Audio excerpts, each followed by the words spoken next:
में UD land की जगह को लेकर कई दिनों से विवाद चल रहा है। कई दिनों से जन आवाज़ सोसाइटी के प्रधान जोगेंद्र स्वामी शिकायतें कर रहे हैं, कभी डीटीपी महकमे में और कभी चंडीगढ़ के महकमे में। और फिलहाल हमारे साथ जुड़े हैं, हम उनसे बात करेंगे, जानना चाहेंगे क्या मामला है। फिर क्या मामला है यूडी लैंड का जो अंसल में चल रहा है कई दिन से?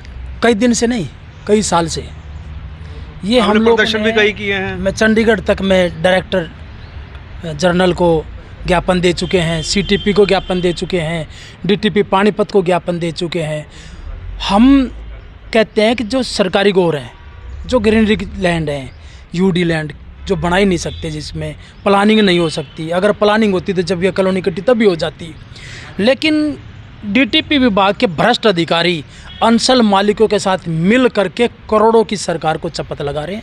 मैंने कहा था करोड़ों का मामला है, 1-2 करोड़ का नहीं, सैकड़ों करोड़ का मामला अंसल के ऊपर है। उसका ईडीसी चार्ज कितने 100 करोड़ का बकाया है, नहीं जमा हुआ। उसके बाद इसकी प्लानिंग होना तो इनकी मिली भगत को दर्शाता है। एचएसबीपी की ज़मीन को बेच खाया।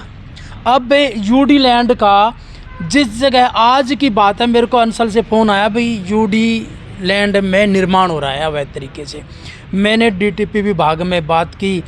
उसके बाद मैंने जेई है नागपाल, पारस नागपाल, उसको मैंने फ़ोन किया। मका हो रहा है, वो कह रहा जी हम क्या करें, हो रहा। तो मगर जब तुमने नोटिस दिया है, नोटिस के बाद तुम्हारा कर्तव्य क्या? नौकरी किस लिए कर रहे हो जब आप इसको रोक नहीं सकते? तुम्हारा काम तोड़ने का भी तुम्हारा ही है, प्लानिंग का भी तुम्हारा है। इस चीज़ से तुम हट नहीं सकते। वो ज़बरदस्ती की चलो चला गया।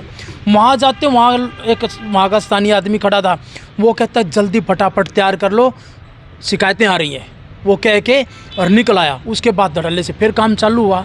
ये लोग, इसकी जांच एसटीपी रोहतक के पास है।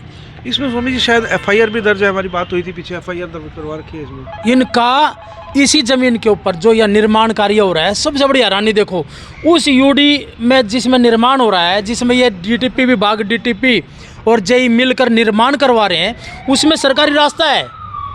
जब सरकारी रास्तों को ही घेरा जा रहा है तो छोड़ेंगे क्या? ये पूरी तरीके से भ्रष्टाचार के आकंठ में डूबे हुए हैं। यह सरकार कहती है हम ईमानदार हैं। मैं कह रहा हूँ सैकड़ों करोड़ रुपए का घोटाला, रोको इसको कवर करो।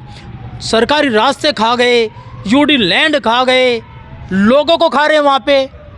फिलहाल भी अगर निर्माण नहीं रुकता तो आगे का क्या स्टेप रहेगा? मैं 8 तारीख को डीसी पानीपत के यहाँ प्रदर्शन करेंगे हम लोग। उस प्रदर्शन में डीसी पानीपत से मांग करेंगे कि आप जो यूडी की रजिस्ट्रियाँ हुई हैं, सरकारी रास्तों की रजिस्ट्रियाँ हुई हैं, आपके अधीन आता है डिपार्टमेंट, इन रजिस्ट्रियों को तत्काल प्रभाव से रद्द करो।